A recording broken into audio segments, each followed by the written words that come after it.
तर रामराम मंडळी, आज खास पुण्यावरून म्हणजे देवाच्या आळंदीवरून एक भोसरीवरून 30-40 जणांची फॅमिली आली होती. परभणी नांदेडला ते आले होते आणि जाताना हॉटेल पांढरंग कृपावर थांबले. अचानक जोरात पाऊस सुरू झाला आणि सर्वजण फॅमिली थांबली आणि सांगितले की आम्हाला थोडं लवकर जेवायला द्या.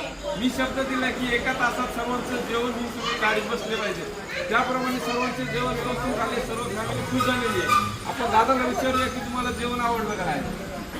नमस्कार, माझं नाव शेखर जामदार. मी राहिला पुण्यामध्ये आळंदी या ठिकाणून भोसरी या ठिकाणी राहत असतो. जेवायला आलो होतो, पांडुरंगला हे दिली, विजिट दिली. खरंच दादांनी ज्याप्रमाणे सांगितलं त्याप्रमाणे टेस्ट दिली. टेस्ट एकदम अतिशय सुंदर आणि खरंच महाराष्ट्रीयन पद्धतीचं जेवण आहे. जर कुणी आपण परभणी नांदेड या भागामध्ये येत असाल तर मी जशी विजिट दिली आपणही नक्की विजिट द्या. जय हिंद, जय महाराष्ट्र. यावंच लागते आणि आल्यावर खावाच लागते. हॉटेल पांढरंग कृपा. कुंडली गवर